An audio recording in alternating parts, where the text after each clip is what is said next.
LA Joker box office projections tracking for biggest opening than Aquaman. That is the headline on this week's MBE Heroes.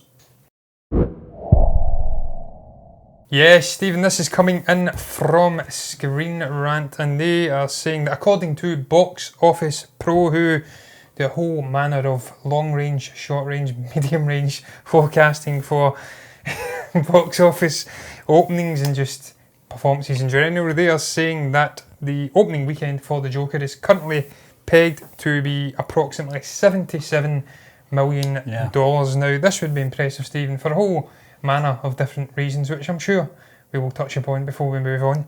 But first and foremost, it's impressive because it would be almost $10 million higher than the mightily impressive Aquaman from last year. I believe it was December last year.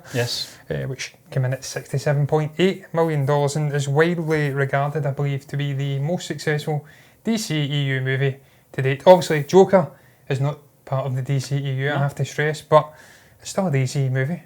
And just for a whole manner of reasons, which I says we'll get into, it's very impressive. So what is your thoughts, first and foremost, on that figure alone? Well, and amongst this article, you know, they mention something that I wasn't aware of either, John, that there is this DC Dark sort of, not a universe, but this is a separate thing, as we know, from the DCU. It's very interesting to see as well that Warner Brothers, although, you know, when this film was announced, they, you know, on this article they're saying that, you know, there wasn't much positive news coming out about the film. You know, there wasn't a lot of good feedback or anything. I'm quite surprised at that because when this was announced and who was going to be appearing in it, the production that was involved in this film as well, I was very excited about this. This is a film that I was wanting, you know. It's separate from all the stuff that we've seen before over the last 4 or 5 years. So it's very interesting to see that these projections are coming in, especially with a bigger opening than Aquaman, which was a very successful film for Warner Brothers and DC. And it was a great film as well. It's probably... such a great cast as well. Exactly, John. I think it's up there with Wonder Woman as one of the latest ones from the studio. But this coming in at these early projections suggests to me, I think it will be, to be honest with you. I think this is going to, you know, supersede, obviously, the Aquaman box office numbers from last year, and rightly so as well, because this is one of the biggest characters, and no harm to Jason Momoa's Aquaman or anything like that, which is a great character. The Joker is on another level. Yeah, Stephen, he's one of the biggest comic book characters just of all time, out with obviously DC, Marvel, all of them, Action Comics, whatever.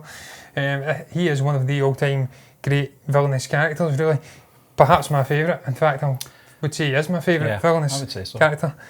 So it's not surprising to see, obviously, with the array of talent that they've put together in this movie, with Joaquin Phoenix first and foremost, that it's looking to potentially beat Aquaman as obviously I don't know if it would be the all-time biggest DC opener.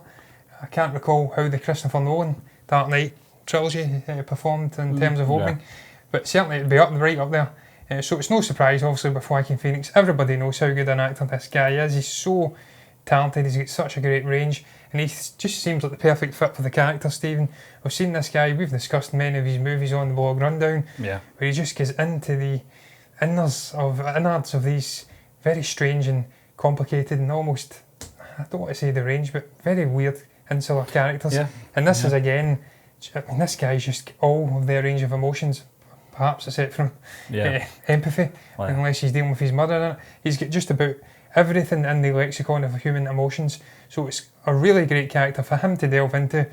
And I cannot wait to see it. I think it's just perfect. The setting, the period, everything I've heard about it, the production, everybody that's on board with it, just it seems incredible to me.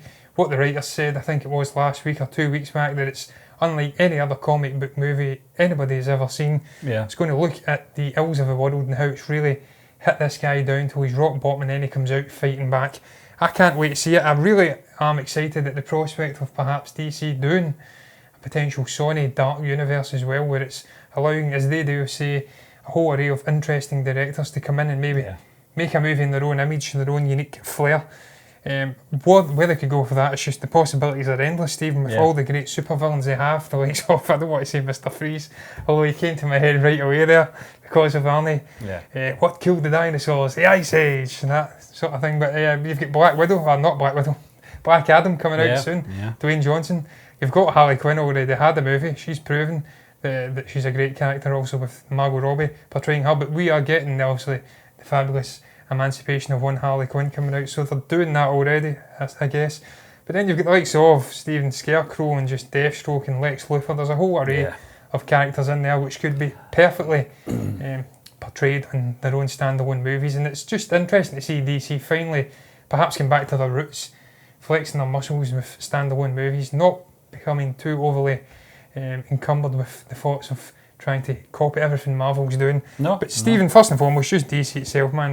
The Joker film itself, getting back to that instead of getting off on a tangent. I just can't wait to see the movie again. As I've said previously, it's going to be absolutely incredible. I love the character. I think as well, John, it's no accident this film's coming out this fall or autumn over here, because some people are already saying it as a legitimate Oscar contender. That will be remain to be seen. We've obviously only seen a trailer, and that's all we've got so far, and some sizzle reel stuff as well.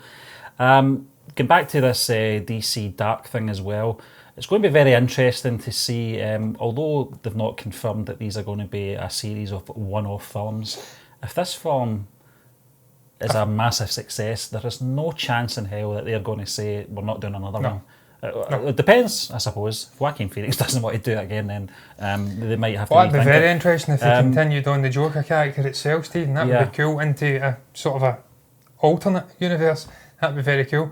But they don't actually say, Stephen, that it's obviously just dark characters alone. They're saying that it could be an avenue for DC to explore great standalone storytelling, obviously out with the wider DCEU. So we could see perhaps just a array of heroic and villainous characters appearing in their own standalone movies, and again it's just DC essentially getting back to their roots. So I'm very excited for it. I actually forgot all about the actual potential for this being an Oscar-worthy movie, Stephen. That is definitely something you take out that's possible. That sort of supposed cameo, Henry Cavill's cameo in Shazam. You take that away, that actual film could be a standalone. There's some references obviously to some of the other superheroes and stuff like that, but just kind of, ignoring that, you could say that that's a standalone film itself. It's not, obviously, because it was always intended to be part of that universe. But you're right, John. The possibilities are endless in what they can do with these characters, and it's good to see that after so many years, 3-4 years of just negativity, from fans, and justifiably so. With the studio, it's good to see that they're doing something now that no other studio's doing. They're separating things. They understand that the fan base is an intelligent lot. They can separate from these series of films and the universe films as well. So I'm on board for it. I can't wait to see this film, John. Yeah, Stephen, you say the fans will, but the wider audience. We have seen it with Star Wars, obviously Rogue One. In back and forth, different timelines. It does confuse some people, so still have to be careful. But yeah, you're right, Stephen. It's great to see DC getting their act together here. The fact they're releasing it in various different festivals prior to its release shows that they have confidence in the movie. They've also seen an early cut, and they really liked what Joaquin Phoenix has brought, and De Niro as well. He's in it, of course. So cannot wait, as I did say, without repeating myself. Well, we can't, John, because we did that trailer reaction. It wasn't even a real trailer. That's how excited we were, and we had suspicions, obviously, the way it was shot and stuff like that, but we'll put our hands up. We genuinely did think it was a real trailer.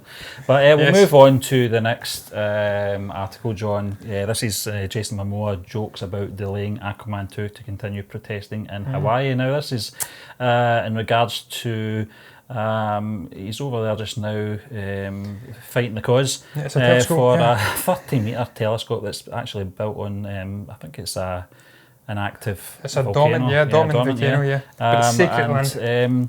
I think it was a caption, wasn't there, on Instagram, where there's a message sending to the studio, sorry Warner Brothers, we can't shoot Aquaman 2, jokingly adding in, because Jason had just got run over by a bulldozer trying to stop desecration of this native land. Now, I don't know, this obviously this news, we knew that with the success of the first film, John, that we're going to make a sequel to this anyway. Jason Momoa has really, he's really changed a lot of people's sort of minds on this character. What was, if I think it's fair to say, was a bit of a joke character. Oh yeah. In the DC universe and amongst the comic book geeks.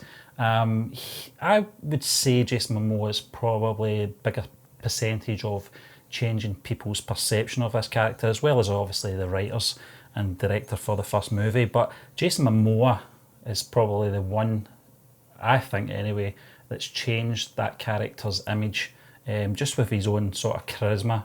His look as well, you can't ignore that, no. And just his personality as well. I think that's what's changed this character. But it's good to see that we're starting to get little bits of information like this coming through. I don't really get what the point was sending that to the studio, but it's really just to say, listen, guys out there that follow this Instagram account, Jason Momoa is on board for Aquaman 2 and it's coming soon. Yes, Dean, I think he's just again just trying to get obviously attention onto this campaign to save this sacred land. I think first and foremost, I think that's what they do, slightly get into in the article that he's done it time and again. He's utilised his fame to perhaps using the platform, use the platform to shine a light on lesser known issues in the world. We've seen various people do this. Leonardo DiCaprio famously, I think, did it with a water company or something, some company that helps water in perhaps third world countries and stuff like that. So we've seen celebrities do this time and again. They utilise their fame to help the less well-off people in the world. But first and foremost, Stephen, I read through this article and one thing caught my eye, and apparently there has been people criticising or aiming criticism at Jason Momoa for his dad bod. Now, Jesus Christ, they're essentially saying the guy's too fat or something like that. Have they seen Jason Momoa? He looks like melted ice cream. I shan't take my hoodie off, Stephen, and show people my body, man. I tell you, this guy is ripped, absolutely ripped. He's like an Adonis. What are these people on? They're on crack, that's what they're on. But Stephen, first and foremost, I just need to get into it before we obviously move on, because it's, as you did say, it's a fairly light-hearted bit of sort of a comedy, and then he's shining a light on this lesser thing. But just the man himself, this again just highlights the type of chap he is. We've seen criticism against him about him ripping out pages from, I think it was, what's her face? Oh, I forgot about the name, Stephen. Her that played Mira in Aquaman. I think she was connected to Johnny. No, it was the one that was married to Johnny Depp, and they had a bit of domestic violence issue, and they were sending lawsuits to each other. Apparently he was ripping books, pages out of her books off set and stuff like that, and there was a bit of character assassination, but I've seen time and again this guy off screen. He seems like such a down-to-earth, normal chap. He loves his Guinness. He's just a great guy, and again this highlights his personality perfectly. He's helping those well-off. He's taking time out of his superstar life to go back home to Hawaii and help these people fight against I don't know what to call it. I don't want to say the establishment, because I don't know who's involved in actually crafting telescopes in Hawaii. I don't think it'd be the establishment. I think that'd be a scientific community. But yeah, he's taking time anyway out of his star-studded life to come and help those well off. So hats off to him, and I cannot wait to see Aquaman 2, no, I can't wait either, and hopefully Patrick Wilson's in there as well. I'm sure he will be. We've seen that combination of that great step-brother relationship. Yeah, we'll move on, John, to our next article. It's the Hulk the Hulk was always going to be the Avenger who undid the Thanos snap. This is according to, I don't know if it was both Russos that said this or not, but I mean, he was always destined to be this early on, 5 years prior actually, to the film coming out, I think it was. I think it's very fair to say, John, I think there's a bit in the article you actually disagreed with, but we talked about that in regards to who's the strongest Avenger. I don't think that's what it means. I think at that point, Hulk was probably in the best frame of mind, mentally and physically, to perform the snap. Because the obvious choice would have been Thor, but I don't think he was mentally capable at that point. He was still quite fragile. Yeah, that point. Yeah, that's right, he did, but not just that, I think, apart from physical, I think mentally as well, he was always kind of just ready to crack. But I thought it was a great platform to give the Hulk as well, because a lot of sort of flack has came, towards the Russo brothers not giving the character enough respect. you can't give him any more respect than giving him that responsibility. Also, up to Endgame, I don't think anyone, when I say anyone, I don't mean avid comic book readers, realised the sheer power of the gauntlet and the damage those stones could do to, you know, a mortal. It wasn't until we saw Thanos' arm at the very beginning of Endgame, the damage it did to him, and what it ended up doing to Tony Stark in the very end. Yes, so I thought it was a great scene. I thought it was very underplayed as well. Wasn't really, you know, the big thing. It was just a simple snap, and then we were like, is that it? And it wasn't until I think it might have been Ant-Man that said, I think it's worked, and then they got the phone ringing. Yeah, that's right. Yeah, he went out, Stephen, I think, and checked for the birds chirping away, and then I think it was also Clint Barton, Hawkeye. Scott Lang was the one that was looking outside. Thinks that it worked, Was it his phone it went, I think, Clint Barton? It was Clint, yeah, it was a great scene, Stephen. I have to say, a lot of people have criticised the utilisation of Hulk in, obviously, Infinity War and in Endgame. Yeah. I wasn't one of them personally. I would have loved to have seen him have a physical altercation with Thanos at some point in Endgame after what happened at the beginning of Infinity War when he beat the shit out of him essentially and made him go into his retreat into his shell. Yeah. But I wasn't one of the ones that criticised the handling of the character with the Russos. A lot of people says they didn't get Hulk, they didn't know how to utilise his power.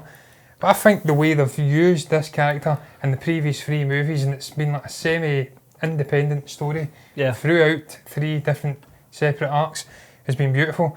We've seen an all Hulk character driven movie in Thor Ragnarok. We've seen an all, essentially nearly a whole Bruce Banner driven movie in Infinity War.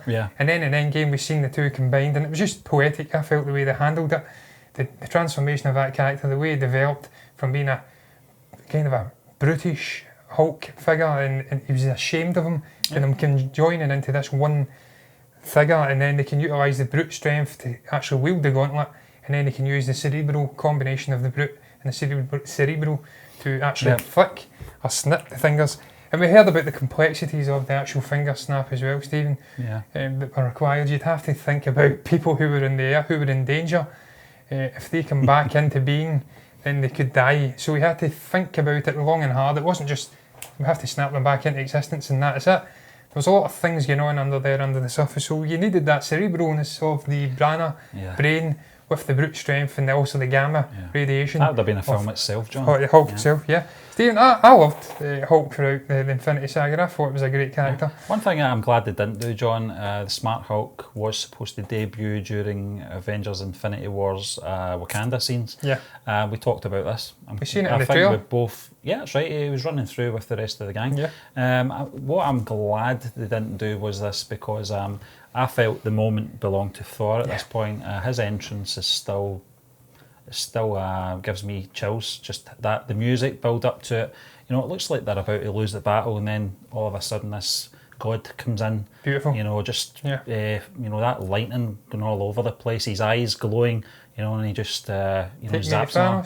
Yeah, bring me Thanos. Yeah, it was just an amazing scene. And I think if they had included the Hulk's sort of this Smart Hulk's introduction, I think it would have maybe taken a bit of the limelight off of Thanos. Off of Thor. Yeah, Stephen, the final thing I would add, what you touched upon about him literally being the only character who was mentally and physically capable of administering that snap. You're absolutely right, because we did see the damage it did to Thanos at the beginning of Endgame. This is a guy who's a hybrid eternal deviant, so this is essentially a half god character. So the damage it did to his arm and also his body as a whole, he was literally the only character capable of doing it. I've always felt Thor was the strongest in the Avenger. I think Stan Lee mentioned something that was between him and Hulk. He knows better than me. I've never read a lot of the comics, so I'm perhaps wrong in my assumption, but always assumed it was Thor. But you're absolutely right. He was mentally in a dark place. He had the dad bod fat suit on, and just the fat in general in the movie. It wasn't a suit. But again, people criticised that, and I thought that was quite cool, the way they delved into that side where superheroes aren't infallible. They can go into the gutter, essentially, mentally. So that was beautiful, and I just thought the way they handled the story overall was pretty damn good. But Stephen, we shall move on, because I am gibbering away to the next topic. This one's all about Kevin Feige. Yes, it is. And that potential new box set, which is intriguing everyone, really. I think the only thing that's missing here is the actual price of this box set, John. They do get into, what this will entail. Obviously, the 23 movies is going to be included in this storyline. It starts all the way back from 2008's Iron Man. Now, this is something that I'm certainly waiting for, and the reason for that is because although I've got them individually, when they do bring out box sets, they will give you a whole host of extras and deleted scenes, and we've seen some of them. This is the beauty of them getting leaked onto places like YouTube and stuff like that. That one with the kneeling of the Avengers, Tony Stark's passing, I'm glad they didn't put it in, John. It was a bit corny, wasn't it? I don't know how you felt about it, but I felt it was quite unnecessary, cheesy. Steve. And it kind of took away the moment as well. I thought it just kind of hung on too long. Gamora just kind of turning away and walking away as if it was nothing, which it was to her, I suppose. But for everyone else watching that, it didn't sit right with me at all. You got a 3-hour-long film, Stephen, and you're introducing this overly long, convoluted death scene, and then it would have added on top of the actual funeral sequence right after it. Yeah, that's so right. It was totally unnecessary. But look, I would love to see another box set being released. As you know, I have the Star Wars Blu-ray box set. Yeah. There's talk of them doing a 4K re-release of Star Wars next year. Yeah. I will buy that. I will most certainly buy this as well, Stephen, if it becomes a thing. Finally on The Last Jedi. Yeah, finally on The Last Jedi. Jesus Christ, I've still not watched it since I left the theatre 2 New Years back. But yeah, Stephen, back to Infinity Saga. Yes. What intrigues me most is what you says about the extras and just the potential for some hilarity in there, because we have seen some great behind the scenes moments. I don't know if you follow Chris Evans on Twitter, but he has released right after, I think, the spoiler embargo dropped, the Russo self-imposed spoiler embargo. He went on and dropped a whole host of behind the scenes little videos of them carrying on and whatnot, and just you're going to get more of this. You're going to get a whole ensemble effort like this where you've got various different actors involved in hilarity, and we'll get to see perhaps some failed storylines and perhaps ad-libbed scenes that weren't in the final cut, or perhaps scenes which were eventually ad-libbed or improvised by Robert Downey Jr. or whatnot. We've seen the actual ones that were in the script. Robert Downey Jr. and boy who plays Peter Parker, I can't remember his name. Tom Holland. We saw different versions of that hugging scene on the battlefield, which I thought was quite interesting. So you do get ones that are great, and you go, well, I can see why they didn't use that, but it's still good. I'm glad they used the one they did for the final cut, but then, as I said, you get those kneeling sort of scenes, for the past. Still interesting though, Stephen. It's interesting to see, John, different versions. But I'm glad you get to see these and you can see the reason why they weren't included. Yeah, Stephen, the final thing I'll add is the fact it's 23 movies. You're going to have so much content to really delve into there, and it would be so intriguing to see it all come together, celebrate this great three-phase sort of arc of storytelling. And we both have the anthology, the Beatles anthology, and that is essentially the musical equivalent, where you have a whole host of different takes of songs and just interesting little documentaries and snippets and whatnot. It'll be interesting to see if they do what George Lucas did with Ian McDiarmid in The Empire Strikes Back, where they reinserted him into those. I can't remember the chap. I think it was an amalgamation of a chimp and a lady for the Emperor. And when they did the special editions, they brought Ian McDiarmid back in to reprise the role of Emperor Palpatine and record those with Thanos. That's what you knew I was going there, John. Obviously, cool. I can't remember who the actor was that played him in those early films, but obviously Josh Brolin is obviously the dominant actor and who we know as that character. Yes, Stephen, we'll move on swiftly. We are running right out of time. Yes, we are. We have 2 topics to discuss, but I think we can perhaps amalgamate them. It's both sort of a graphic poster fan art inspired topics. First one's all about Eternals. It's all about a fan art reimagining or imagining Angelina Jolie as the MCU's Thena. Obviously, Stephen, she is on board to play this Eternal character. She's, I think, perhaps one of the leading members of the Eternals group. So it's an incredible piece of artwork, first and foremost, I have to say. I think it was done by Carlos, it says GZZ, I don't know how to pronounce that, I don't know if that's his name, GG. Stunning artwork, Stephen. Again, it's just tapping into the anticipation about seeing this great actress, renowned A-lister from Hollywood, coming into the MCU. Are you excited for it? Does this get your anticipatory juices flowing ever more? Not really. It's just fan art at the end of the day, John. But listen, but good fan art. Yeah, it's great. It does remind me of the character from Wonder Woman, the Robin Wright character. Yeah, it does. Same kind of armour and stuff like that. But it's a stunning piece of art. You know, I'm not going to knock the art from Carlos GZZ03. And it's given us a kind of insight and kind of an indication possibly where they're going to go and the look of this character as well. Thena, I think she's called. Thena, yeah. So yeah, I'm looking forward to it. It's great that you have these people out there, and it's great that they've got a platform as well. And these things are picked up by people like Screen Rant that can elevate these and expose these great artists